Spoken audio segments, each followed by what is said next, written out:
March 25th, 2025, adoption of the public minutes from March 25th, 2025, approval of the manifest in the amount of $8,410,923.68, of which $1,241,886.76 is general payroll, and $7,169,036.92 is general expense. We have approval of the following resignation: Michelle Sunman, math specialist, South Range School. We have approval of 25 administrator nominations and 296 professional staff nominations for the 2025-2026 school year as have been provided to the board. Do I have a motion to approve the consent agenda? So moved. First by Jen. Second. Second by Jason. All in favor? Aye. All opposed? Motion passes 7-0. All right, I'll circulate the manifest for signatures. Tonight we have an administrator nomination that we're going to consider separately from the consent agenda. We have the nominee for the South Range assistant principal position here with us tonight. I think I'm going to introduce Michelle Cremoni, current assistant principal, future principal of South Range School, to introduce her.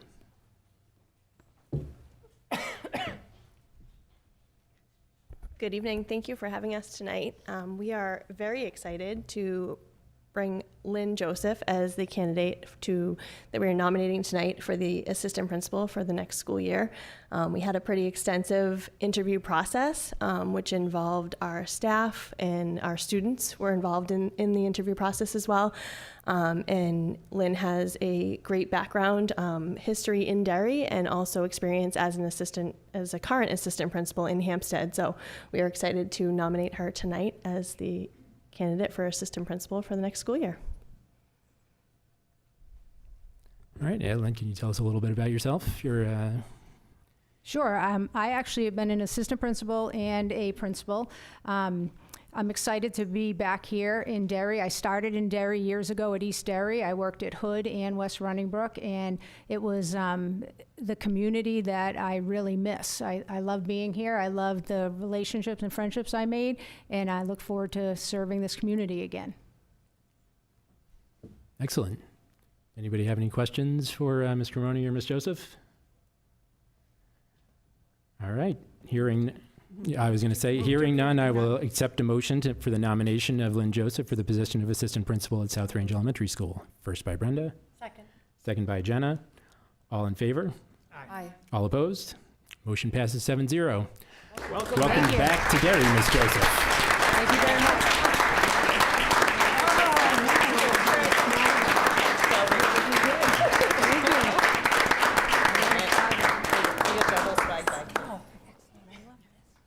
Thank you. Thank you. All right, next up, we have our friends from East Derry Memorial Elementary School. So, Mrs. Hill.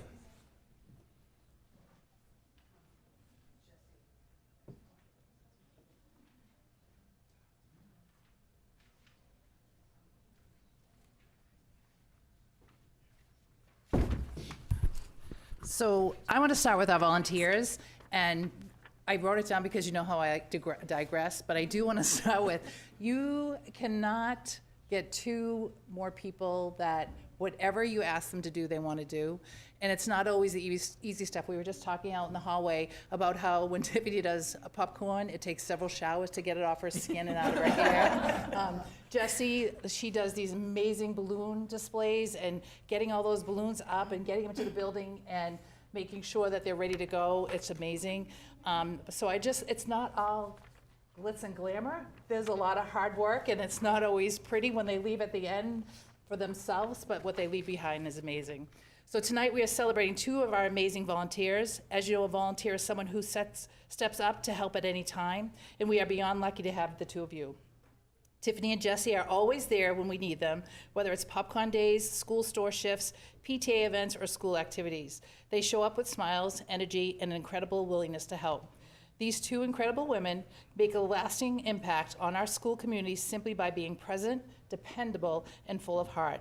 Tiffany and Jessie, thank you for being the kind volunteers you always are, and always saying yes when we need you. We are forever grateful. Thank you. Thank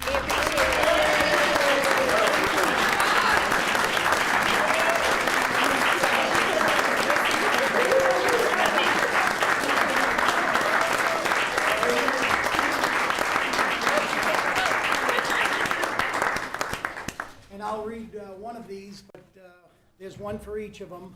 Certificate of Appreciation, Volunteers in Education, for valued service at East Derry Memorial Elementary School.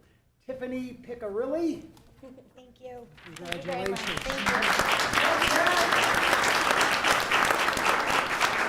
And Jesse Haywood Kershaw.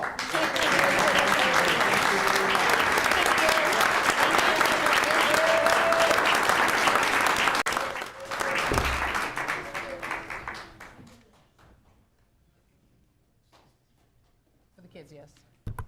So I didn't know how tight they really were until I looked up their numbers on Power School. I called Jessie first, and I said, like, I don't want you to spill the beans, but I know you know the other person because she's your emergency contact.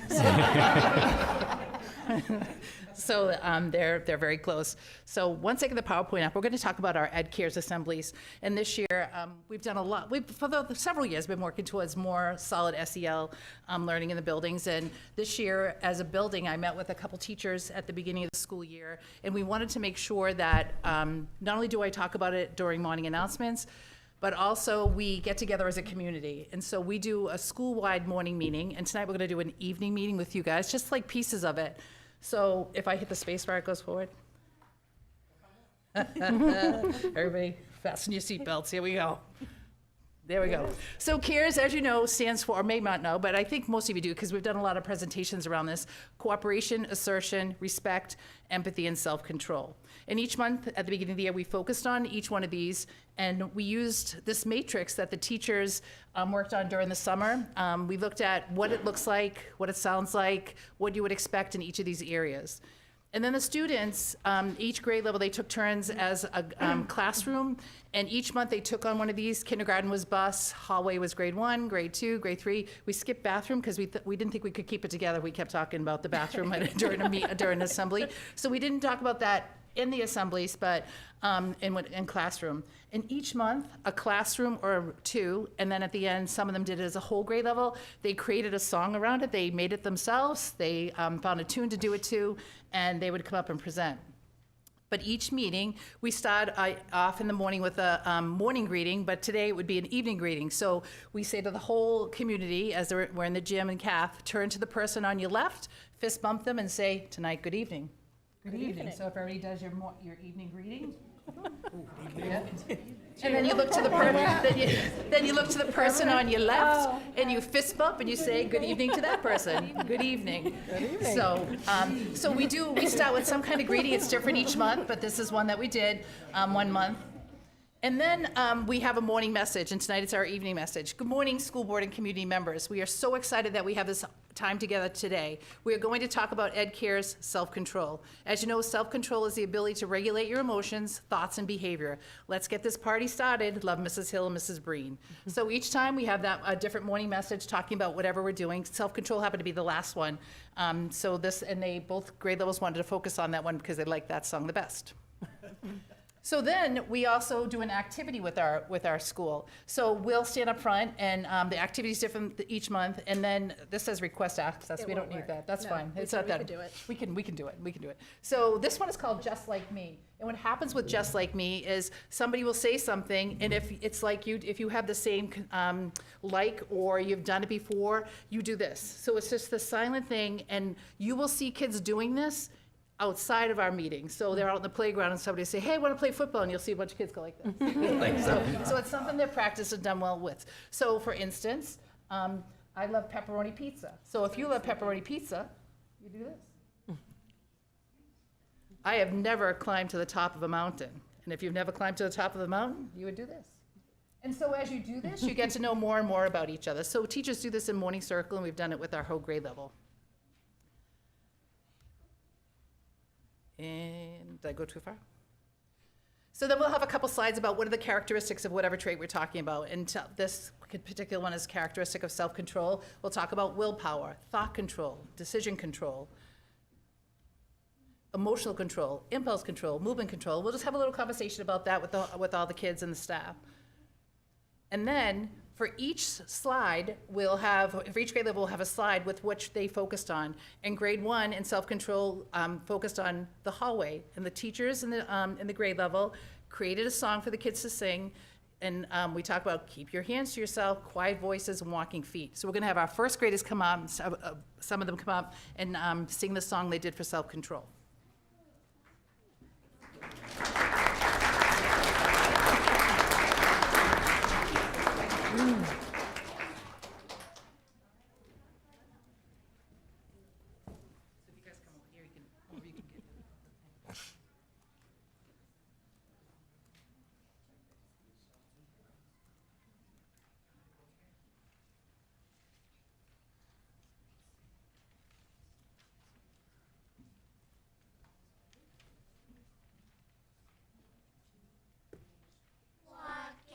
Walking down the hall, we use self-control, that's our call. Hands to ourselves, voices low, taking it slow, here we go. Walking down the hall, we use self-control, that's our call. Eyes are forward, straight ahead. Bodies calm just like we said. Feet stay quiet on the floor. Self-control makes us score. Walking down the hall. We use self-control, that's our call. We are focused, doing our best. Showing cares, we pass the test. With kind hearts and calm minds, we leave distractions far behind. Walking down the hall, we use self-control, that's our call. We show cares!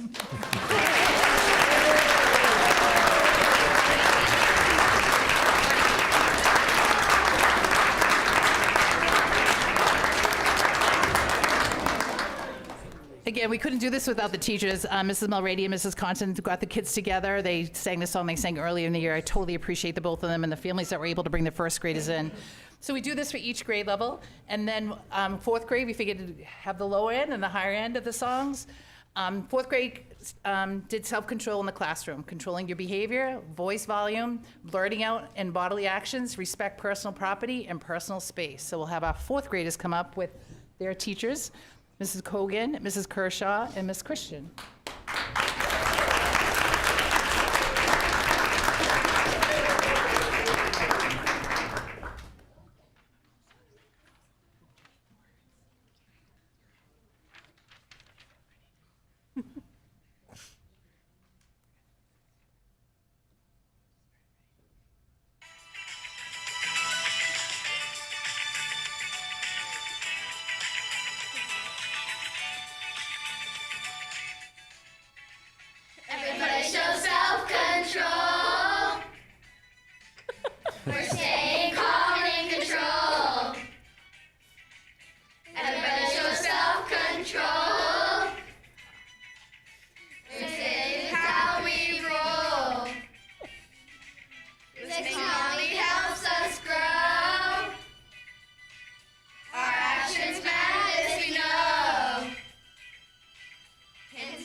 bus slide, Ed Cares every day, everywhere. So thank you to the fourth grade families too for bringing your children. I totally appreciate it. You guys have any questions? Oh, thank you very much. I always love when there's a performance involved. Yes, you do. Yes, you do. Well, the fact that the teachers create the songs it just blows my mind. And the kids practice. They get up there in front of all their peers, 380 students sitting in front of you, and they're singing with such pride and confidence. Like you want to bottle it up because later in life we all know sometimes confidence can be chipped away at. You'd like to be able to take it out of that bottle. You can't. So we want to just keep building it as we can. And they are so proud when they do it. And the crowd just like roars for them. It's just wonderful. They've done skits and made different scenes. Each grade level takes on a new spin for how they want to deliver it. Right. And some of the bars are set really high. So if I was a teacher in the next month, I'd be like, oh my God, what am I going to do? So, done a wonderful job. And again, thank you to the teachers that came tonight as well as the ones back at the building because they do the hard work and get it all organized each month. Well, thank you for coming. I think we see a lot of impact in, what the CARES program, has done over the years. It was all the years blend together. Were we doing CARES when you were at Grinnell? We did. Yeah. We had a matrix. Yep. Yeah, it always had a big impact. Lennon would always come home, with stories about the, different things that you guys would Right. do. And it's something that you can go back to. So if somebody takes a misstep, we all make mistakes, and you can say, does that show, Ed Cares? Like, where does that fit in this box? And kids can, talk about, oh, I shouldn't have because I should do this instead kind of thing. So it's a great, it's great kindness to fall back on. I want to thank Mary and Kelly. I want to thank all of you teachers here for coming here, taking time after hours and coming here tonight. We greatly appreciate that. I think it's awesome that we used Kung Fu fighting for self-control. That was so cool. What a twist. It's going to be stuck in your head for days now. Yes, I can imagine we've heard it at home for days and days and days for the practice. But all of you guys did a fantastic job. It's not easy getting up here and talking through the pledge or doing your singing and so forth. So pat yourselves on the back. You did a great job. And thank you to our families in East Derry. Great job. Keep it up. We appreciate it.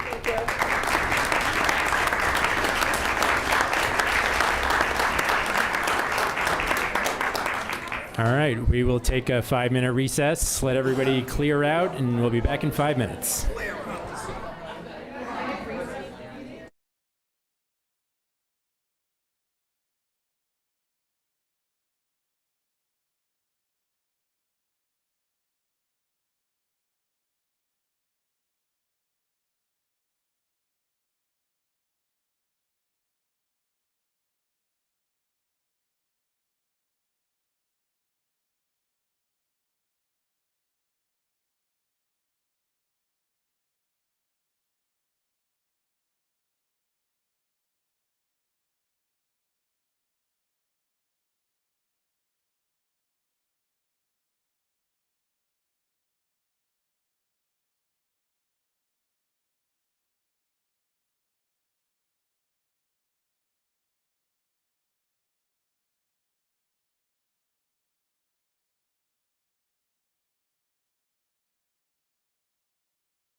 All right, welcome back, everybody. The next item on the agenda will be the 2025 to 2028 agreement between the Derry Cooperative School District and the Derry Education Association.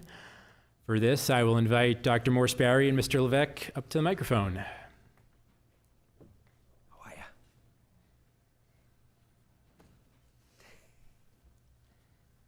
Hi, everybody.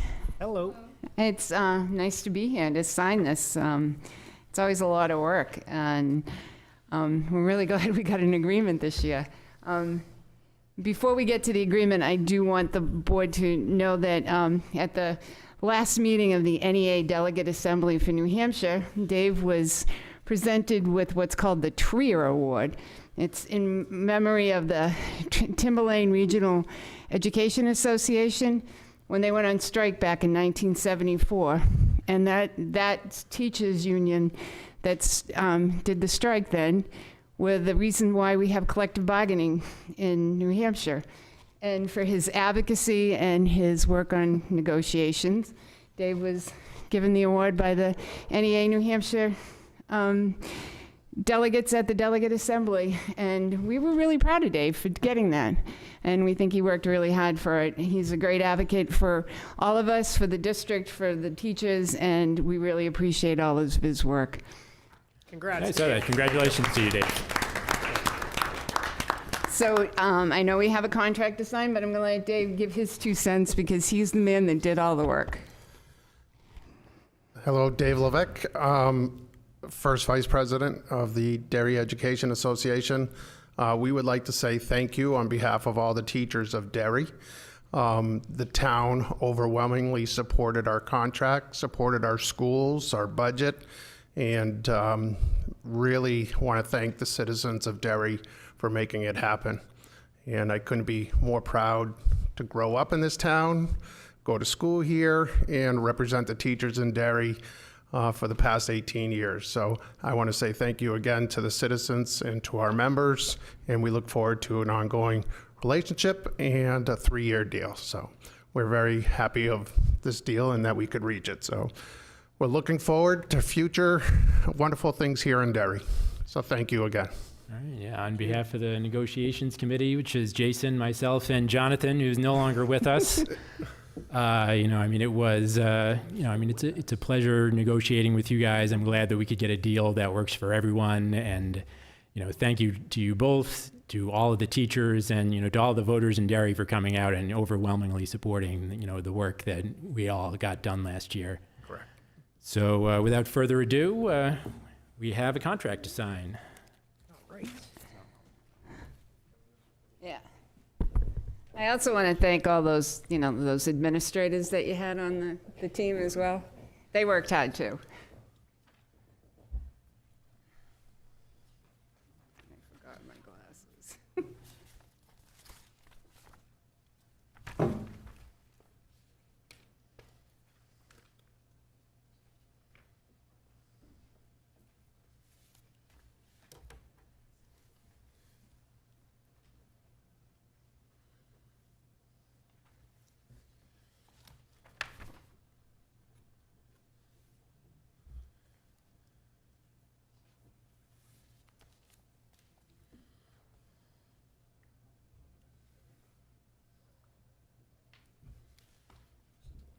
And then Kathy can interoffice me one after Austin signs the copies. Perfect. All right, thank you very much. It was nice seeing you. Congratulations. Thank you.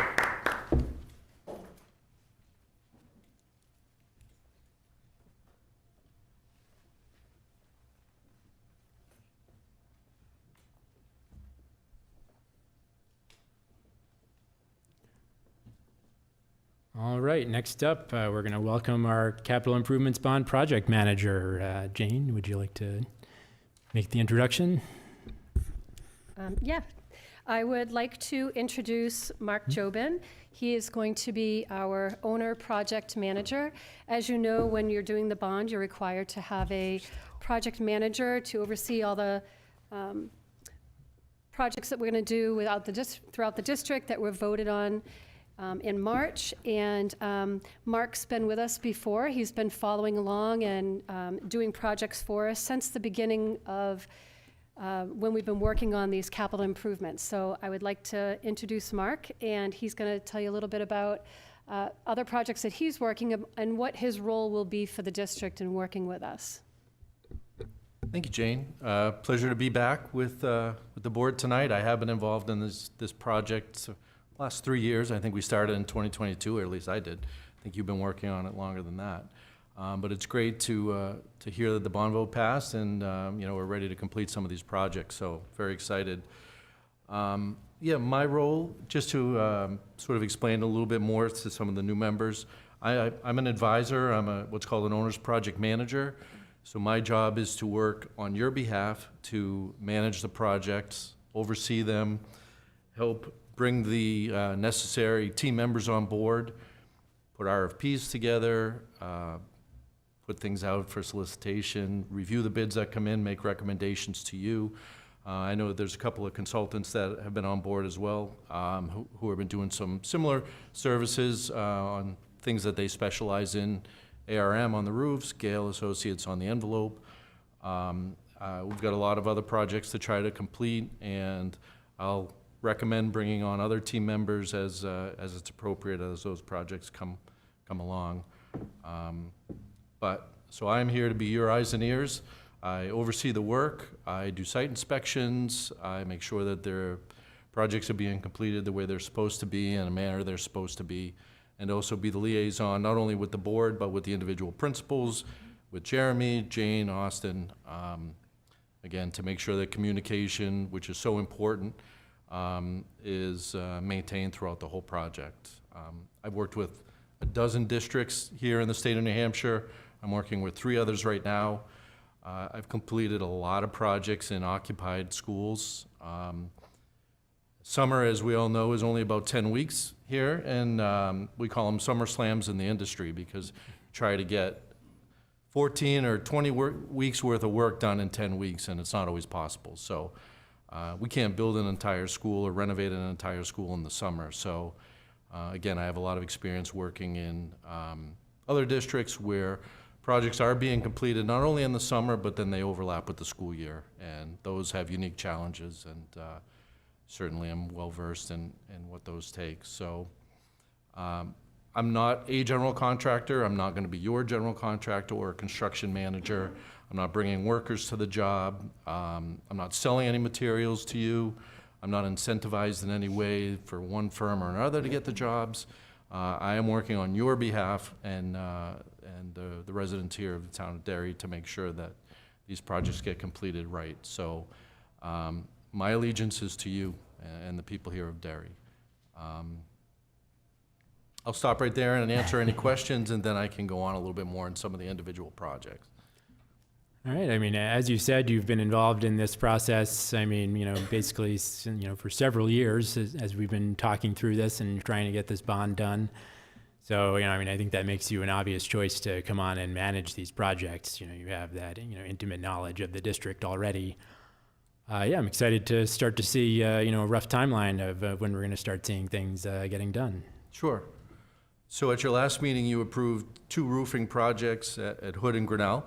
So ARM and myself will be working with those vendors. We'll be having a pre-construction meeting here, coming up to review those projects in detail with them, put together a plan of how to get those projects done this summer, and then, again, I'll be coordinating with the district to implement those. But those 2 schools, re-roofing projects are scheduled to happen this summer.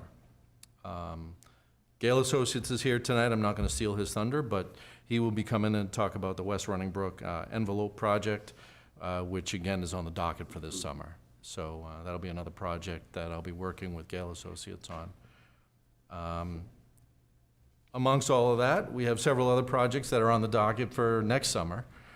So we're going to be working with designers or engineers to work on those. We have a lot of interior-exterior doors that we want to replace at some schools.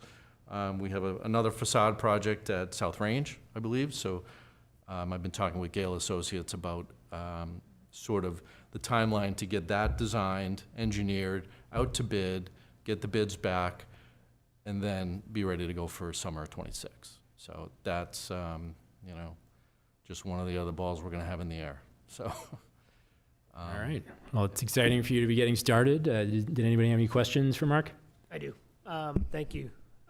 Glad to have you. Thanks for coming in. I know we're kind of early on in the process, and this might be in part for Jane as well, but can we anticipate having some sort of kind of broad range project plan that would encompass all of them? Obviously, you know, your expertise in working with the partners to understand timelines on things, when projects can come in, when you can squeeze things in. Obviously, as you alluded to, we're limited on time, right, with vacations or summer break, et cetera. Could we anticipate sort of like a broad plan throughout the whole project plan of all, like the phases of all the projects, when we could anticipate, you know, everything kind of being completed? Obviously, things change. Austin and I spoke a couple weeks back. Things change, things come up. You might pull something in, you might push something out, but something that we could look at, and then something that could be shared with the community, right? Because obviously, we have the trust. They voted. They said yes. But we've got to be able to show them when these things are happening, right? And I know I've had some questions and spoken with some people about when certain projects are happening. People are eager, right, to get things done. They said yes, they want to see it, but it'd be great to, if it's going to happen in 26 or 27, it'd be great to see that that is the intended target, you know, summertime or a break or something like that. So I know, again, we're early on, but just kind of food for thought and stuff that, you know, critical path dates and milestone dates that you guys are working towards, so we can kind of all funnel towards the same goal, you know? sure. Yeah, we can put together a master schedule for all of the projects. They'll be tracked individually because they're all individual projects, but we can certainly put together one big, you know, long master schedule and have the schools and what the work is going to be identified in that. Based on what we know right now, obviously things can change along the way. And then we can certainly talk to the district about how we can keep the public notified, maybe through the website, right? I'm going to be taking photos. I'm going to be doing more detailed schedules. Sort of as projects come to be, we can make public that information. We can put photos on so people know, especially during the summer when the kids aren't at the school every day. Hey, this is a picture of what happened last week at the school and things like that. So the public can log into maybe a project page or something like that, and sort of get updates. Yeah. Great. Yeah. It's gonna be a lot of questions, especially as August comes around and then everybody's doing the back to school shopping. It's like, oh, I hope the roofing project is done. Oh, I wonder if the workers are still gonna be there when I drop my student off. So, you know, again, communication throughout the whole project, I think is critical. Yeah. Thank you. All right, that's great to hear. Any further questions? All right, well, welcome gonna back hang out again, and Mark. then- I'm sure we'll be seeing a lot of you. I'm going to hang out tonight, and we, after Gail comes up, if there's any questions, I'm happy to, you know, that you have for me, I'm happy to stick around and answer them. Sure. Great, thank you. Thank you. Thank you. All right, next on the agenda is delegations and individuals. At this time, residents of Derry, parents of currently enrolled Derry students, and employees of the district may address the school board on matters that pertain to school and district business for a period of time not to exceed 3 minutes per person. As a reminder, questions cannot be answered in real time. If you would like to speak, please come up to the microphone at this time and state your name and address for the record.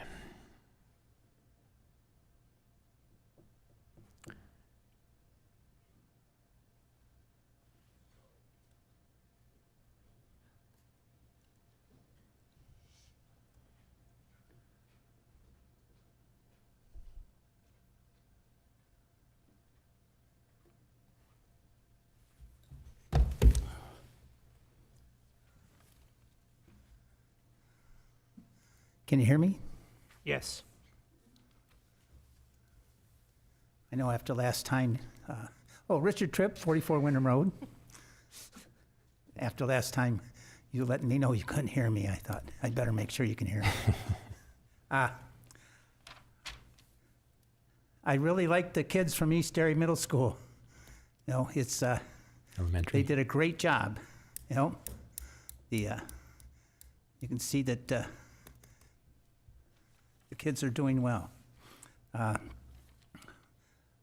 glad that you guys asked the question about if there's going to be a long-term plan, because, you know, I think having been an engineer myself, it was it's nice to see where you are on a project. You know, it's always wonderful to start a project, but it's always better to end a project. But you have to know, what needs to be done to accomplish that.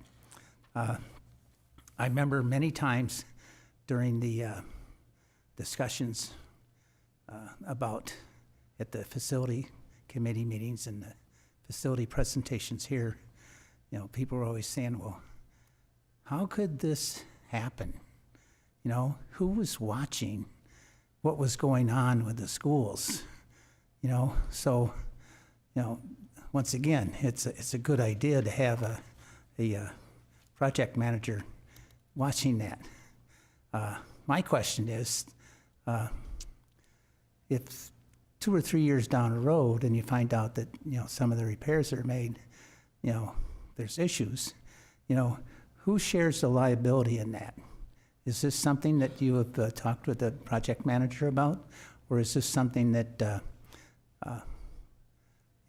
all you have asked of him is that he lets you know anything that's going somewhat awry so that you're aware of it and can be on top of it instead of waiting 20 years to try and fix it. So,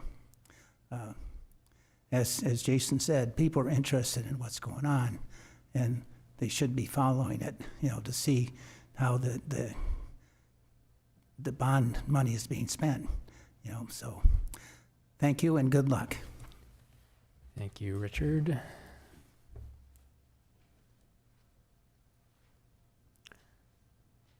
All right, seeing no one else coming to the microphone, we will move on to the next agenda item, but the comment period will remain open until 7:39 p.m. Next up, we have our student member updates. Mr. Henry is absent tonight, so we'll throw it over to Ms. Kyle with the next update.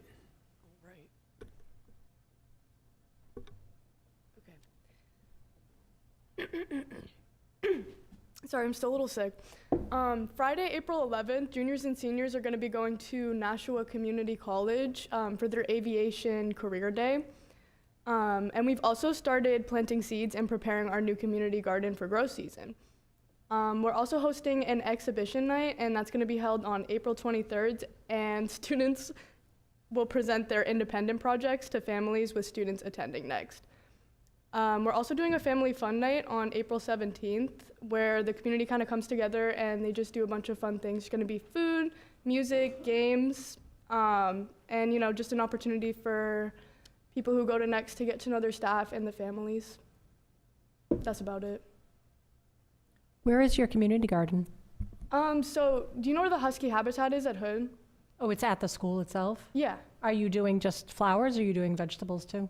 vegetables. I actually don't know if we're doing flowers. I'll have to circle back on that. Oh, nice. So you get to eat what you plant eventually, hopefully. Yeah, we got like a nice hydroponic system too. It's super fast. Like if the world ever ends, I'm going straight to that school. Yeah, it was actually funded through a USDA grant. Oh, So excellent. they, to grow vegetables.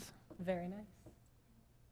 Hopefully you're just going to have to go back because most of it's going to be ready in like late August, September. You Yeah, might get for some real. peas though. If you start now, you might get some peas. Yeah, maybe tomatoes. All right, thank you, Ms. Kyle. Of course. All right, next up, we have 3 items on the agenda to consider tonight. First up is the West Running Brook Banding Project. So we have Alan, our representative from Gale Associates here, so I'll call him up, and Jane, you'll be presenting this one? Yes, so I want to thank Alan from Gale Associates for coming tonight to talk about the facade replacement project at West Running Brook. It's a project that we mentioned at the last board meeting. I did prepare an executive summary and sent to the board with regards to this project, the bid sheet summaries, the bid drawings, the bid from the one vendor who had a proposal, as well as bid specifications and our executive summary presentation. So this is just a picture to give people an idea of what the banding looks like that's going to be replaced. You can see the concrete area. Those are one of the areas of the building that would be replaced. Talking on the next slide, We just, originally, the project was identified through LaValle Brensinger in our report in 2021, and based on their recommendation, they've used Allen and Gale Associates in the past and recommended that we use them, and that's when we did further investigations of the issue over at West Running Brook. Allen can talk about the issues that they found, but essentially it's cracking, spalling, and bowing of the concrete. And our proposal was to remove 100% of the existing precast concrete with brick. And our bidder was a contracting specialist, and they were the only bidder. I know Alan's going to talk about the bidding process that we had. I just wanted to put in a project timeline for when we had this project and when it was identified. So in December, it goes back as far as December 2021 when LaValle Brensinger did their assessment. June of 2023, Gale Associates did their evaluation report. As you remember, we did bring it to a public vote last March. The bond failed for that. That was one of the projects. We did bring it back again this March. The bond passed. We had the RFP went out. The bidders came to the walkthrough, and a bid was received. And then in April, hopefully we are approving the bid tonight. And then the banding replacement and the project will be from June to August. So as a administrative team, we are proposing that we would award a contract to CSI for the project of $1,747,409, which is $667,000 less than what we had budgeted. Our budgeted included escalation fees that we had anticipated that the project was going to be higher, and then we are also, Alan will also speak to it, that we're recommending a 10% contingency for the project, which would be an additional $174,741. And then I will turn it over to Alan. Also, Alan and Mark have been now communicating because they're going to be working together on this project. And so I think we will obviously be working together, having a plan and a timeline moving forward, but this is going to be a summer of '25 project. Can I just say one thing? Sorry, Alan. Great to see you. I'm happy to have you back.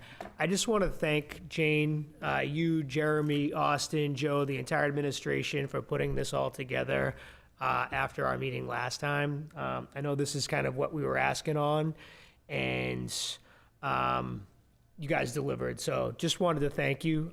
It'd be great to see this for everything moving forward, because this really spells it out. It's easy to read. It tells exactly what's going to happen. It's easy for the community to read. It's easy for us to share it out. And if people have questions, like, this is one source of the truth, right? So I just wanted to thank you all for putting this together over the last couple of weeks. So very much appreciated. Excellent. Well, thank you very much. Again, my name's Alan Pensiero. I'm a project manager with Gale Associates. I recognize several faces here on the school board. Nice to meet several of you who I don't think I've spoken in front of before. As Jane mentioned, and I think she put together a very good summary of what this process has looked like.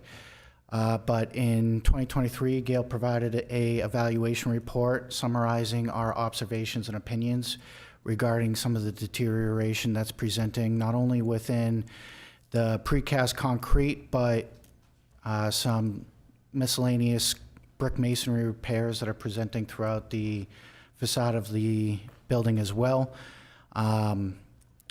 Based upon that evaluation report, we then developed design documents. That was a process in which we provided 3 potential options to go back with for the replacement of the precast banding. One option was to go back with granite. Another option would be go back with new precast concrete with a little bit more design and potentially oversight during the mixing process of that concrete to mitigate the same kind of chemical conditions that are presenting in that current one. And then the third option was the brick masonry. Ultimately, in correspondence with Austin, Joe, Jane, and other people on the school board, The brick masonry option was selected, and that ultimately went out to prospective bidders. As Jane mentioned, prior to the bid being distributed to prospective bidders, Gail did reach out to several masonry contractors, not only ones that we have worked with in the past, but also ones that Jane and other people in Derry have said were interested in this project. Of that, 5 said that they were interested at the time to potentially provide a bid on this project, and as Jane mentioned in her slide, of that, 4 showed up to the walkthrough, and of the 4 that attended the walkthrough, only 1 provided a bid. In correspondence with those 4 prospective bidders, of which Gail has worked with all 4 of them in the past on masonry projects of similar scale and size, 2 of them did indicate that given the current climate and their current workload, that they did not feel comfortable with their current staffing available to complete the job in the 10-week period that the contract documents indicated. Based on that results, we did receive that 1 bid from CSI, and Gail has been in contact, which we summarized in our bid summary letter, with CSI, inquiring whether or not they felt comfortable with the requirements listed in the contract documents, which shows that construction schedule of mobilization June 12th and final completion on August 22nd. They agreed to that and said that they were comfortable with their price based upon the project requirements. So as a result, we provided the opinion that we did not foresee an issue with Derry School Board proceeding with retaining CSI to perform this scope of work. With that, I do have some brick masonry samples CSI did just drop off to us the other day. Something for consideration as well. I do know Jane had that up there as well, that they were going to provide it. Just want to make sure you all aware that it's there. If anybody wants to see them, I can go through them now, but I'm sure some different people throughout the district will have some opinion on what they'd like to see over there. So I guess we'll have to talk about who wants to be in the brick choosing process, because as you know, the sooner we get the brick selected, we've got to get that secured. And all of those, I think, Alan, we agree that they are all readily available, but that doesn't mean they will continue to be readily available. So CSI has said that these brick masonry samples that they've provided are readily available currently.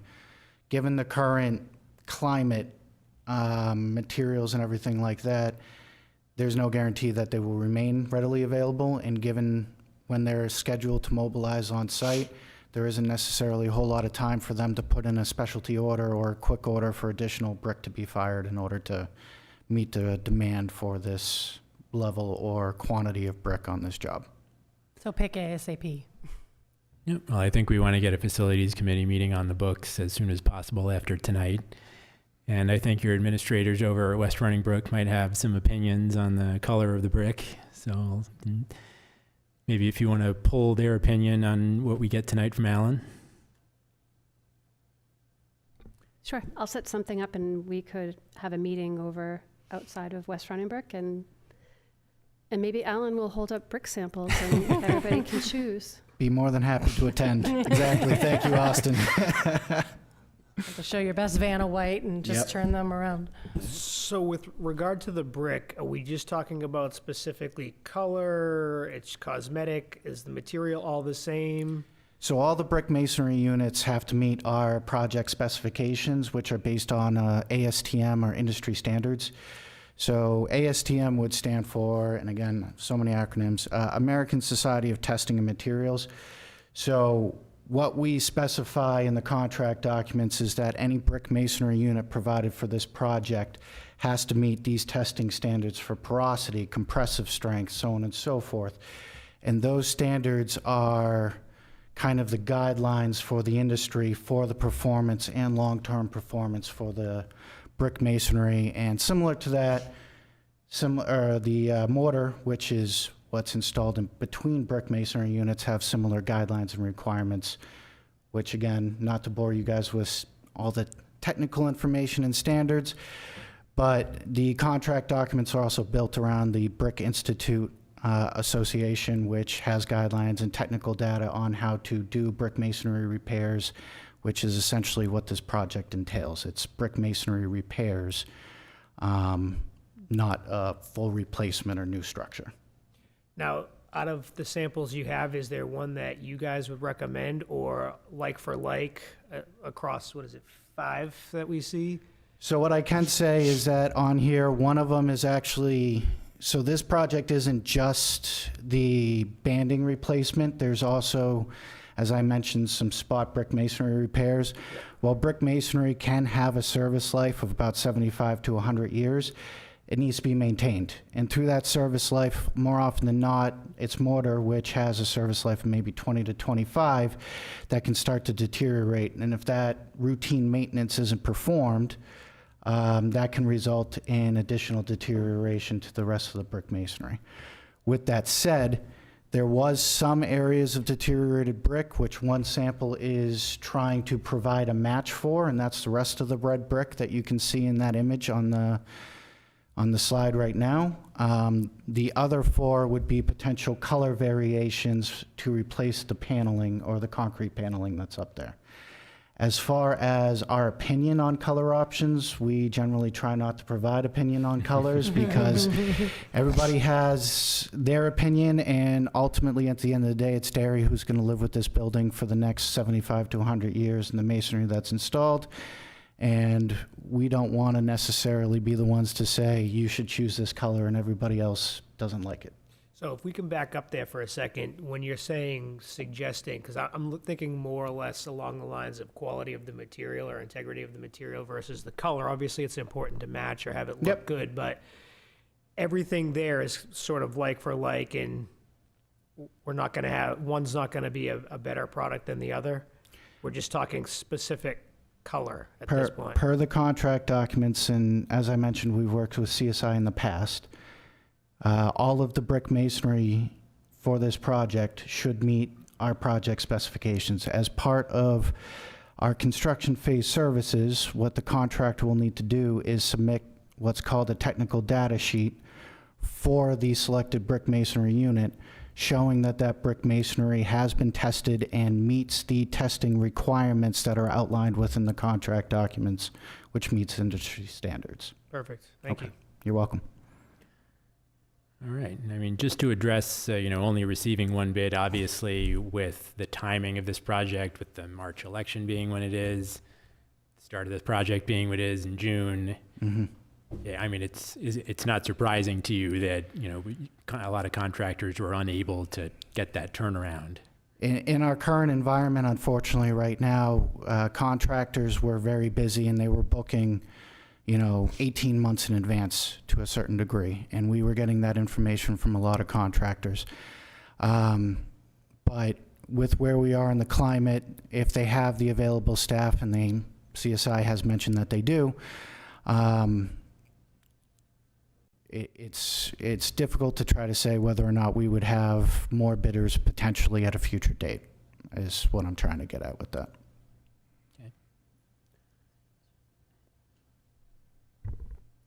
Sorry, I have a hard time reaching that. So when the bricks are replaced, Mm-hmm. is there a process, or I'm sure there is a process that you use to make sure that what's underneath is going to adhere to the mortar that you're using and the bricks that you're using, so that we don't have a similar process or problem in the future? Yes. So what you have on this building is what's called a veneer wall assembly. So as part of this, the new brick masonry that's being installed is two things are going to happen. One, we're going to be installing new brick masonry ties into the CMU backup wall. That's going to help provide lateral support between your brick masonry veneer and that backup wall structure. To that extent, that will help mitigate any potential lateral movement within that brick masonry at a future date. The other thing we're going to be doing as part of this project, and you can kind of see in some of the images, is some of that staining is indicative of water. I don't know if this is still picking me up. Yeah. Indicative of water getting into the system and then not being able to drain out at certain or prescribed points, or design points, I should say.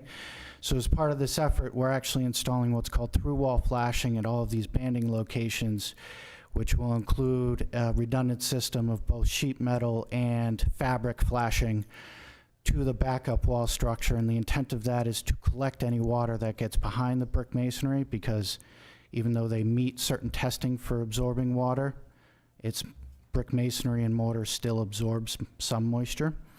And what we'll do is we'll collect that, and through what's called weeps, it will allow that water to drain out of that veneer wall assembly, instead of what's essentially happening now is the water gets in potentially at the top of the wall, and currently your flashing level is at the base, so it has to run down about 40 feet before it actually drains out of the assembly.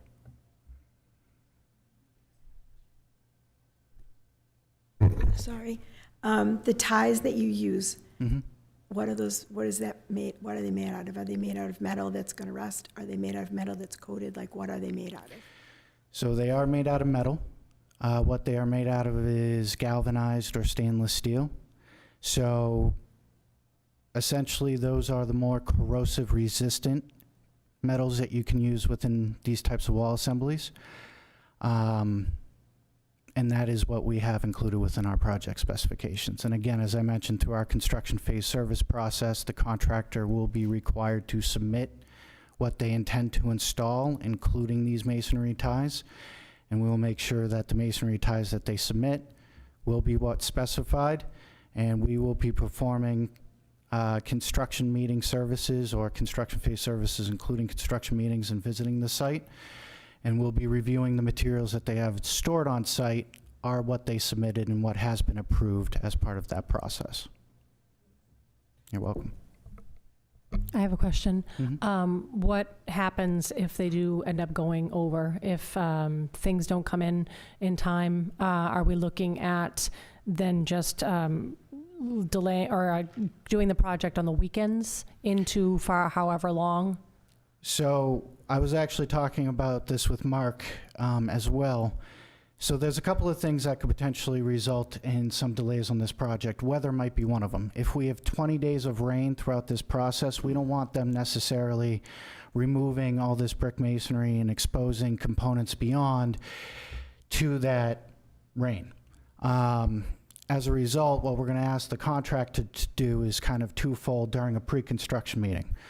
One, we're going to ask for them to provide a sequence plan, which we anticipate to work with Derry to develop, to try to target areas of exterior walls adjoining classroom space, which what really would be disruptive or potentially disruptive is going to be the demolition of any brick masonry or the existing precast to get that out.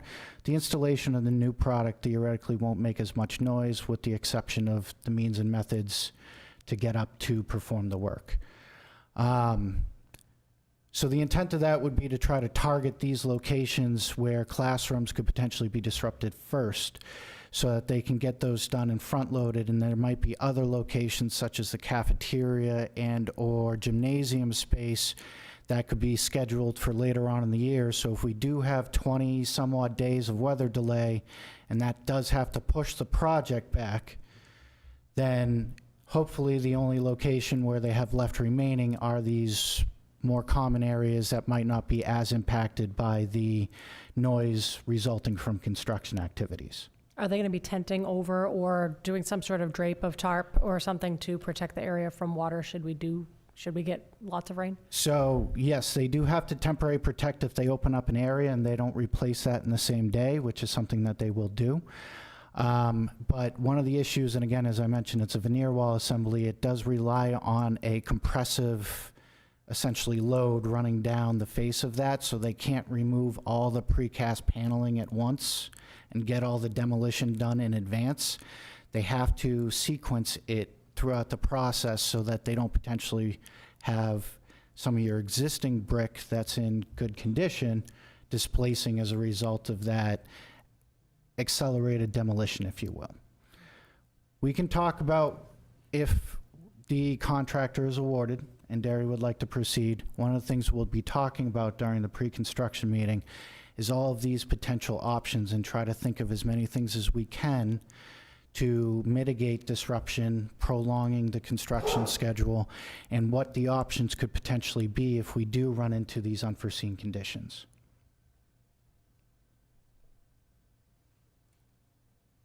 All right. Do we have any further questions? All right. Hearing none, I would accept a motion to accept the bid from Contracting Specialists Incorporated in the amount of $1,747,409 for completion of the West Running Brook facade repairs, and to further budget a 10% contingency in the amount of $174,741. So moved. First by Jason, Second. second by Jen. We will do a roll call vote. Brenda? Yes. Jen? Yes. Jamie? Yes. Jenna? Yes. Karen? Yes. Jason? Yes. Chair votes yes. Motion passes 7-0.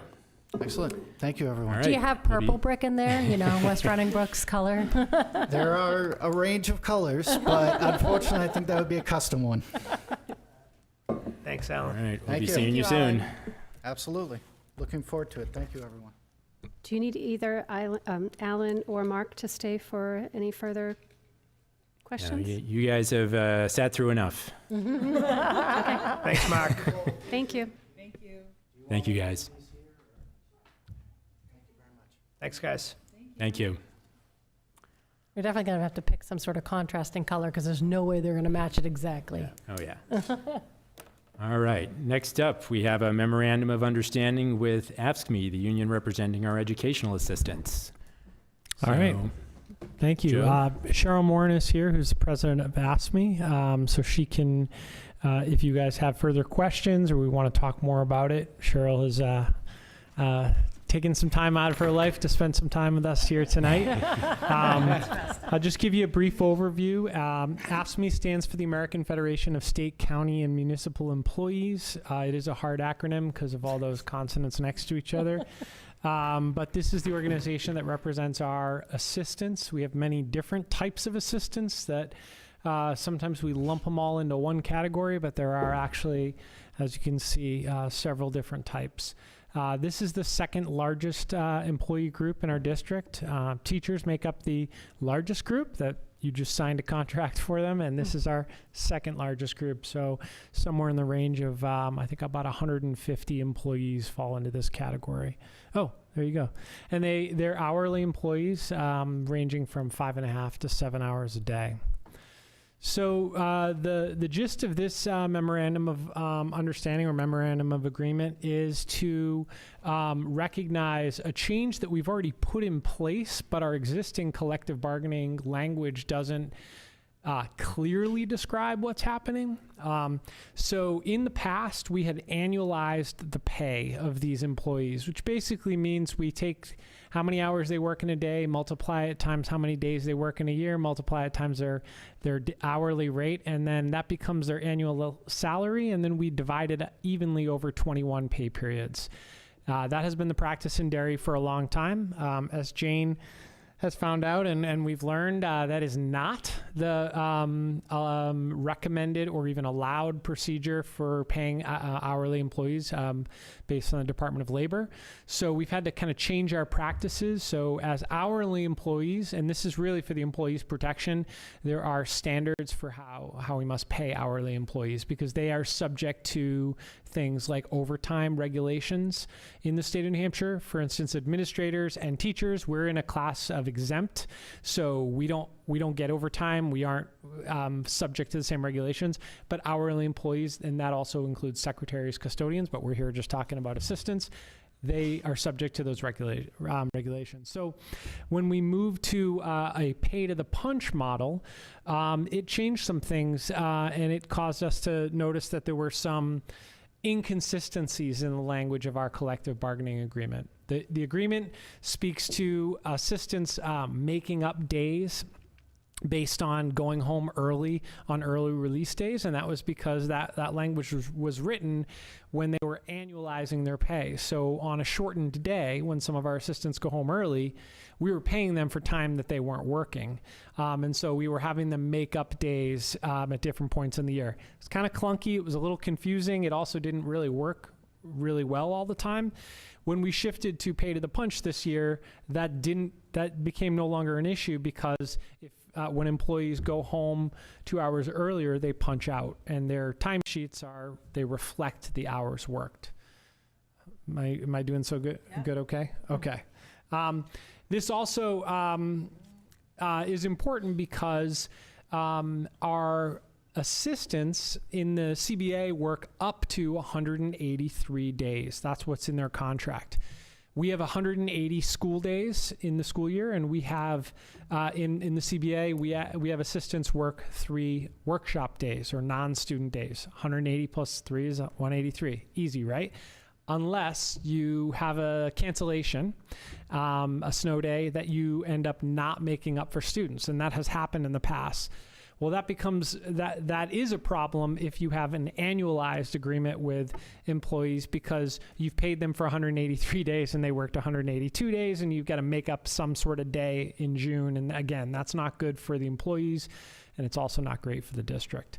In this case, we just want to clarify that in the event that we have canceled student days that are not made up, that those employees, hourly employees, would not be required to make up any time.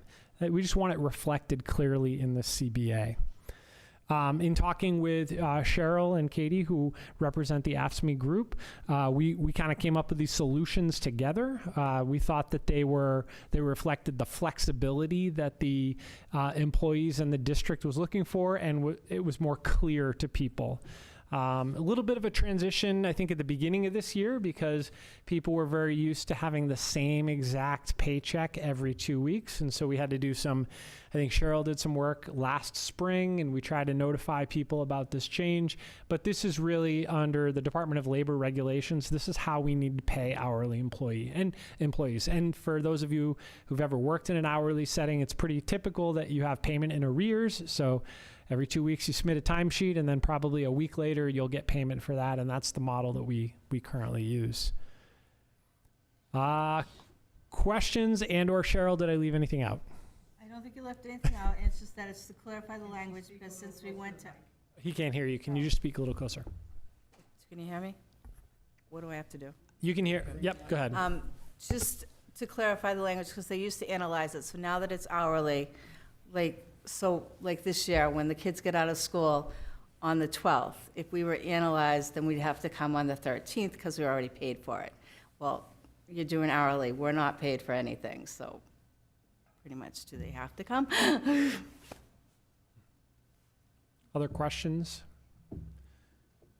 Anybody have any questions? So in the executive summary, we linked in the proposed MOA that Cheryl and her team have seen. It was drafted by our attorneys to try to incorporate exactly what we explained to you all here. So our recommendation is that you approve the MOA as drafted. All right. Obviously, you guys are already doing things this way. Yes. And everyone's in agreement, so it doesn't sound like there's anything controversial here. So if no one has any questions, I will take a motion to adopt the memorandum of understanding between the Derry School Board and AFSCME. I'll first that. First by Jenna. Second. Second by Jen. Do a roll call vote. Jason? Yes. Karen? Yes. Jenna? Yes. Jamie? Yes. Jen? Yes. Brenda? Chair votes yes. Motion passes 7-0. Thank you. Thank you. Thank you, Cheryl, Good night. for all your help. Thanks, Cheryl. You want a brick vote? You like what's on top. I think that might lighten up the foyer there. All right. The next item is going to be our committees and committee assignments for the 2025-26 school board year. In setting the committees for this year, I tried to consolidate and eliminate redundancy wherever I could, and to focus on core board functions, and to retire any ad hoc committees that weren't going to be active this year. So for everyone's assignments, I polled everyone for preferences, and I tried to balance those preferences with the need to balance the workload and fill out all the seats on all the committees. So I'm going to propose the following 9 committees and committee assignments. Communications Committee, Jamie Carew, Jason McLeod, and Jen Theroux. Curriculum and Assessment Committee, Jenna Paradise, Jen Theroux, and Brenda Willis. Facilities Committee, Jason McLeod, Jen Theroux, and Michael Thiel. Finance Committee, Jenna Paradise, Karen Rand, and Michael Thiel. High School Committee, Jamie Carew, Jenna Paradise, and Brenda Willis. From that committee, serving as liaisons to the next Charter School Board of Trustees, Jenna Paradise as voting member and Jamie Carew as non-voting member. Human Resources Committee, Karen Rand, Jason McLeod, Michael Thiel. Policy Review Committee, Jamie Carew, Karen Rand, and Brenda Willis. Technology and Transportation Committee, Karen Rand, Michael Thiel, and Brenda Willis. From that committee, serving as liaisons to the 21st Century Learning Community Corporation, Karen Rand and Brenda Willis. The Town Legislative Task Force Liaison Committee, Jamie Carew, Jason McLeod, and Jenna Paradise. From that committee, serving as liaison to the town's Net Zero Committee, Jenna Paradise. So at this time, I will take a motion to approve the committees and appointments as presented. So moved. Once we get a motion, you can ask a question. First by, Well, she had a question. once the motion is made, then Oh, we can okay. discuss it. So moved. First by Jason, Second. second by Jen. Discussion? So I have two questions. One, how did technology and transportation get put together? And the other question is, on the Human Resources Committee, the description really does not indicate what the school board has purview over. Well, the Human Resources Committee is kind of taking what is currently the Compensation Committee and focusing on things that should be the school board's purview, which is when we have to hear union grievances, and when we have to review things like healthcare provider. Well, the way I read this is responsibility for review of personnel matters. That would Well, not go to the school board. That's a general term. If I'm not talking about, things that would be the purview of the superintendent. Okay, it was confusing. And how did technology they and get put together? transportation are overseen by the same administrator. So I think it makes sense in terms of redundancy and cutting down on the number of committees and meetings to have that one administrator meet with one committee. Okay. All right, so we have a motion on the table. We'll do a roll call vote. Jason? Yes. Karen? Jenna? Yes. Jamie? Jen? Yes. Brenda? Chair votes yes. Motion passes 7-0. All right. Next up, we have the administration's reports. First up is Jane with her business administrator update. Okay, I just have a couple of things. I know that we are going to have a plan so that you can see all the projects, and to address that, Jason. But just to give you just a little snippet of what we have done so far.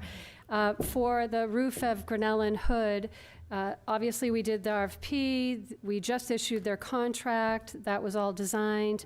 And now we'll just be doing the start with Mark and Tim and Brian. So Grinnell and Hood roofs are ready to go, and we do not have any programs running in those schools this summer, just so that there's no, interference with the project. As far as South Range, we actually have already done, the roof has already, the design's already been completed, the HVAC design's been completed, and we will be working with Mark and Alan on, Gale Associates is going to be doing the design for South Range as well, and we'll be working on that so that South Range will have their design done, and we'll be going out to bid for that project early in the winter next year, prior to the winter, so that, because there's a lead time on the windows, and since Alan wasn't on the agenda to talk about South Range, but we've talked about it extensively, because that project, the windows need to be done when the brick is done. There's a lot of coordinating of how that project has to go and which projects have to be done one before the other. So that project will be started for the summer of 2026. So I just wanted to give you an update on some of the projects that we've already started on and the designs that have already been completed. I also want to talk relative to the bond. We are going to be working with New Hampshire Municipal Bond Bank to go through our bond. The application that I've been working on is due no later than Friday, April 25th. And I know that the bond bank has already reached out to the town because there's information from the town that needs to be included on our application. So I want to thank, I'm sure it was Mark that did that for us. So I want to thank him for doing that. And just to give you some of the highlights of the timeline. So we have to turn the application in by the 25th of April. And legal will be working with bond counsel on May 9th. The bond bank board will review all the applications. When I talked to Tammy from the bond bank, she said, I think that there's 12 or 14 projects that are moving forward for a bond this summer. So the bond bank reviews all of those applications that municipalities and school districts are going to be moving forward. And by May 20th, they determine the maximum loan rates that they will approve. Friday, June 13th, will be a deadline for the meeting of the participants of the governing boards for the certificate of the vote. Monday, June 16th, the loan agreements will be returned to the bond bank. And June 16th to 20th, they do the calls with the rating agencies. And by August 6th or 7th, they will do pre-closing and closing of the bond, and then our bonds will be wired to the district. And then obviously we are going to invest those bonds. There are some activities related to the bond that we are doing now, even though we're not getting our funds until this first week of August. For example, paying Mark Jobin for some of his work, paying Gale Associates, and paying ARM for the designs. Those things are going to have to happen now, and then the bond will pay the district. So we'll be using district funds for those activities, and then the bond will pay the district back because that really should be coming out of the bond money. And then, as you know, when we did our amortized schedule, our first interest payment won't be until February of 2026. And then the following August, we'll start the first of the real interest and principal payment. So we've got a schedule to make sure that the bond goes through and is in a timely manner. I should have the application to the for our bond completed by the beginning of next week. So I'll have that submitted in plenty of time to go through the approval process, and I'll update the board as we go along with that. We've also completed the MS-22. I want to thank Glenn Simons, who is one of our district accountant who worked on this. This is a report that's required by the Department of Revenue, and it's the voted budget, the voted bond, and we had to break it down by elementary, middle, and high allocations for high school. So this is a summary of that by function code, and if you remember, function code is really just sort of department, general education, special education, superintendent's office, finance office, transportation, things like that. So this is the report. It does require just board, if you can put your name and then your signature. And I do realize that the state has a lot of board members on there. I understand there's only 7 of you. It's just the way that they've printed that out of there. I didn't think we had a whole bunch of new members. So if you would be willing to sign that tonight, I would appreciate it so that I can upload it in the municipal portal that all of those files are sent to. And that's it for my report. Do you have any questions? Thank you. Anyone have any questions for Jane? I don't know if this is going to be part of communications committee, but I think it's probably a good idea to start compiling and putting all the artifacts and all of the stuff you just talked about somewhere so the community can see it. And just as an example, like the testing results from CSI coming back to Gale.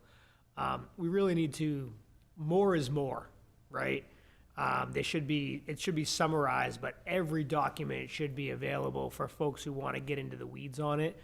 Obviously, if we can keep it high level for folks who just want to, see the bullet points and say, okay, bang, bang, bang. But, we have a lot of folks, I would assume, in town who want to kind of get into the weeds on things and really look at all the minutia and understand what's happening. So probably would be beneficial. I'm sure you're already doing it, but just to start that process now and compiling things and start, I'm sure Cliff probably has some marching orders with regards to a landing page and something we can start, building out and really kind of getting things out. So we've got to be the ones pushing down and pushing out versus a pull demand from the community asking for this or asking for that, or where's this? How do I find this? Should be very easy to access and very, depending upon how far you want to go, it should be super easy if you just want to glance, or if you want to spend an afternoon diving all the way in, then people should be able to do that as well. So.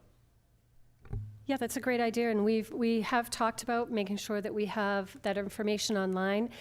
For now, until that's set up, I worked with Jeremy, Rob, and Tracy, my administrative assistant.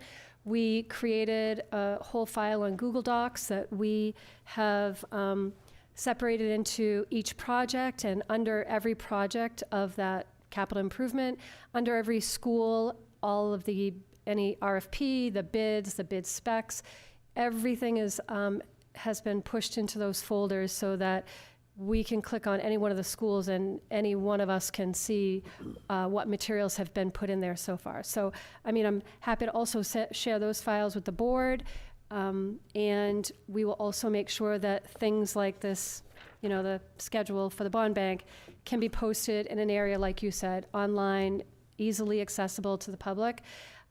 We also talked about, and I thought I was going to get a little pushback on it, but I talked to Rob and Jeremy about doing more videos of the project and video documenting all of our projects.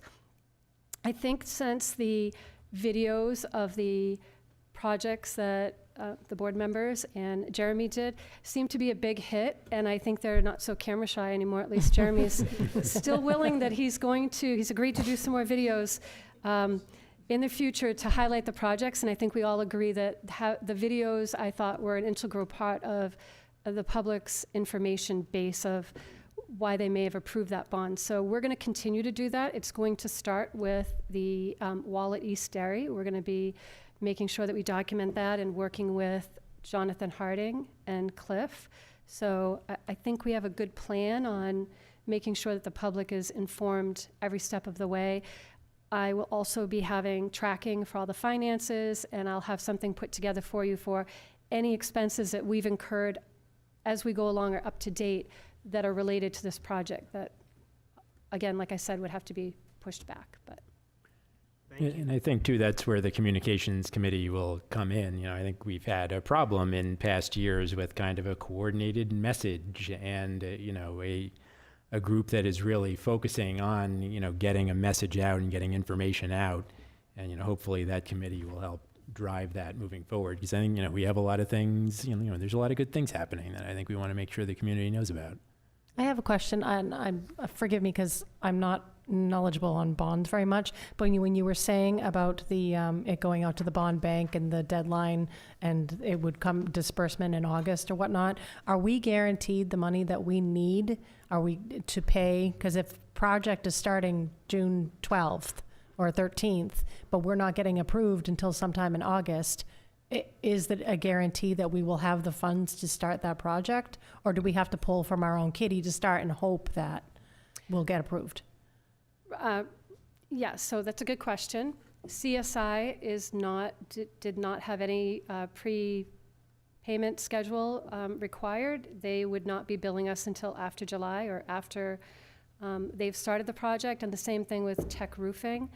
They are not requiring a deposit for their project, and those are really the two big ones. So that will be completed this summer. So I feel confident. I know we're going to get the money through the sale of the bond. So I feel comfortable with that. Okay. Good question. Thank you. All right, if nobody has any other questions for Jane, I will move on to Austin for a superintendent's update. Okay, thank you. Yeah, getting back to Jeremy, he's handing out autographs now and seems to... He's going to have a TikTok soon. He's going to start. Yes, you'll see him on that pretty soon.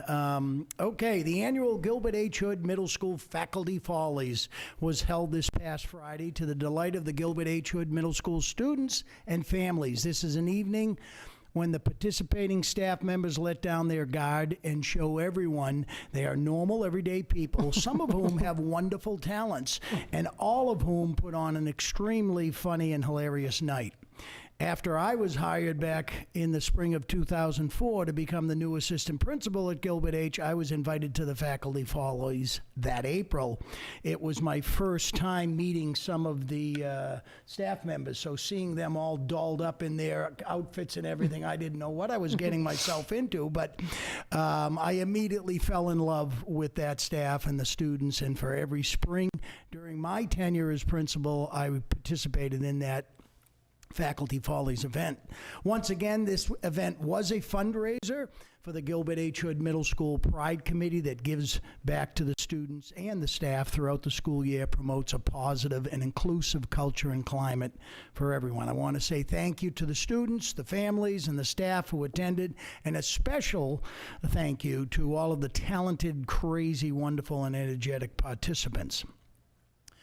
The 68 Hours of Hunger program was created to distribute food to our Derry Cooperative School District students who are food insecure. This program provides meals, so these children will have those meals between their school lunch on Friday and school breakfast on Monday. The Derry Village Rotary supports this program by collecting food and then delivering that food to all schools on Thursdays. Every year, the amount of food that is collected has increased, as does the number of students and families, sad to say, who are food insecure in our community.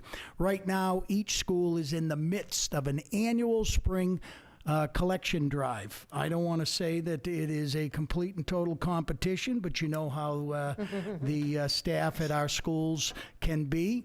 And every one of you is invited to contact your local school and or the SAU office to drop off food donations. Please, no glass containers. This food drive is running from right now until Tuesday, April 22nd. If you have any questions, please call your local school or the SAU, and thank you in advance for your generosity. Regarding the 68 Hours of Hunger program, the Wellness Committee at East Derry Memorial Elementary School coordinated with all of their staff and students to run a cereal food drive for the 68 Hours of Hunger program. Over the course of 3 weeks in March, East Derry Memorial Elementary School students, families, and staff generously donated 421 boxes of cereal. Given that this program provides approximately 160 boxes each week to families in need, these contributions will go a long way in supporting the community. On March 24th, the donated cereal boxes were creatively set up as dominoes, stretching from the end of the second grade hallway through the front hallway and all the way down to the kindergarten and first grade wing. The school was filled with excitement and pride as students watched the domino chain fall, knowing that each box would soon be helping a family in need. The event sparked so much enthusiasm that students are already brainstorming ways to collect even more cereal next year. Their goal is to support more families and create an even longer domino trail. Thank you to the East Derry Memorial Elementary School Wellness Committee and all staff, families, and students who participated. Also, thanks to East Derry for the wonderful presentation tonight. Now back to information about our middle school. Once again this year, Gilbert H. Hood Middle School participated in the New Hampshire Special Olympics Middle School DIP fundraiser. A group of staff and students came together to raise money for Special Olympics programs across the state. Gilbert H. Hood Middle School students and staff raised $7,500 for the New Hampshire Special Olympics, 30% of which will come back to Gilbert H. Hood to facilitate the creation of a unified program. I was involved way back in the 90s at Pinkerton Academy, and Betty Shepard, long-term physical ed teacher there, started the Unified Education Program with myself and the students from the ACT program and regular education students, and that has blossomed into unified programs throughout the school, and I'm so happy to hear that. These unified programs support the inclusion of special education students into the Gilbert H. Hood Middle School athletics and extracurricular activities with the support of their regular education peers. This year's fundraising effort culminated with the participating middle schools meeting in Laconia, New Hampshire to jump into the very cold waters of Lake Winnipesaukee on Friday, March 7th. Now, they use the word unfortunately. I would think it's fortunate, but the weather did not cooperate and they experienced 50-mile-per-hour winds. We remember those this winter, which blew water onto the beach that quickly turned to ice, making it a safety hazard to try to get into the lake. Gilbert H. Hood was, in spite of that, was extremely proud of everyone who participated and was named a unified champion by the New Hampshire Special Olympics because they placed in the top 5 of all middle schools in the state for their fundraising efforts.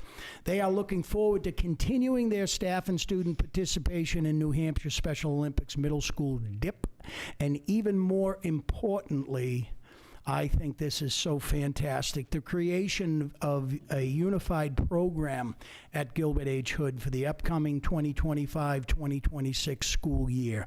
I want to thank the students, staff, and especially the 2 advisors, teacher Russ Manchester and assistant principal Melanie Curran. As always, there are plenty of very wonderful activity programs and events happening daily at each of our schools in the Derry Cooperative School District.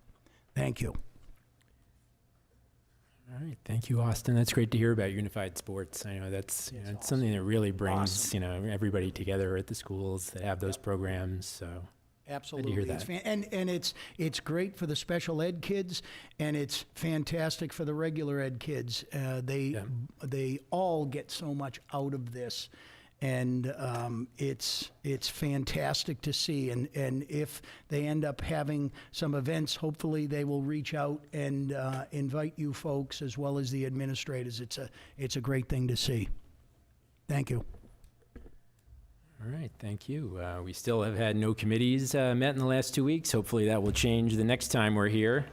So there are no committee reports tonight. FYIs and member updates. There was an April 1st enrollment report in the packet. Did anyone have any questions about that? No? All right. I wanted to take a moment to recognize our students that participated in the All-State Music Festival last week. I was up in Concord for the Elementary Honors Choir on Friday, which is for grades 4 through 6. I saw Mr. Bucciero from Grinnell up there. He had students participating in the choir, and we also had one student from West Running Brook participating. So NHMEA has their conference the same day, so I also saw several of our music educators there, Mr. Gore, Ms. Saranita. So, that was a great event. Congratulations to those students, and thank you to all of our music educators throughout the district. Jenna, I think you were up there for the high school portion of the festival. We had a very good turnout. The parking was a little challenging to find a spot up there, but everyone managed to get in, and they put on an amazing performance. It always blows my mind that you're starting at, we started at elementary school level with band, and watching these kids grow and the level that they perform at now. To pay $15 for a ticket, it's like driving into Boston. They're just fantastic. Awesome. All right. If nobody has any further, something? Last week, I actually participated with the New Hampshire Hunger Solutions Advocacy Program.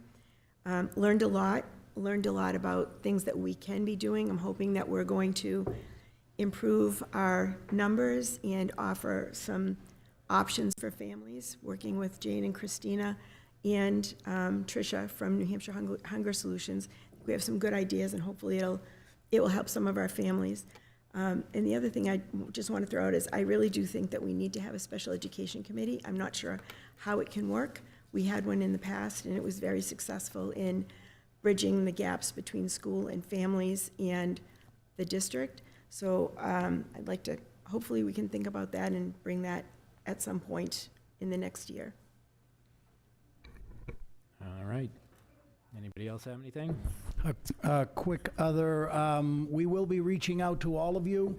If you could be so kind to respond ASAP, because as we've said, we've got curriculum, we've got facilities, we've got transportation. There's a number of subcommittees that have been on hold that we want to get rolling, and we want to get an idea of all of your availability.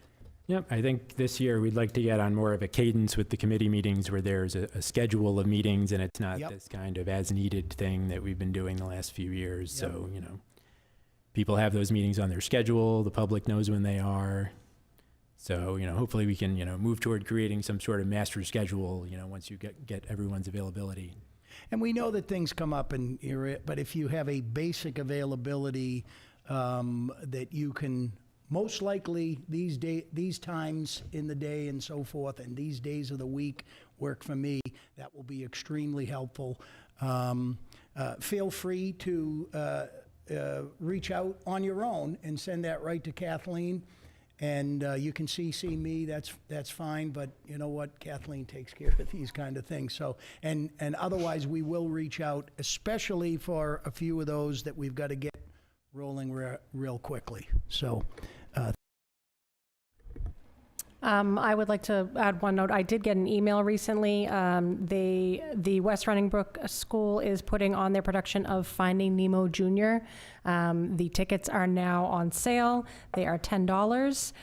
It is May 16th at 7 p.m. and May 17th at 3 p.m. over at Gilbert H. Hood Gymnasium. So if you are interested in seeing Finding Nemo Jr., reach out to West Running Brook and they can give you the QR link, or you can buy some tickets. You can come and see Lennon play Marlin. Oh, perfect. All right. So if there are no further updates, our next two meetings are going to be Tuesday, April 22nd and Tuesday, May 13th, both right here at 6:30 p.m. At this time, I'll take a motion to adjourn. So moved. First by Jason. Second. Second by Jen. All in favor? Aye. All opposed? Motion passes 7-0. Good night, everybody.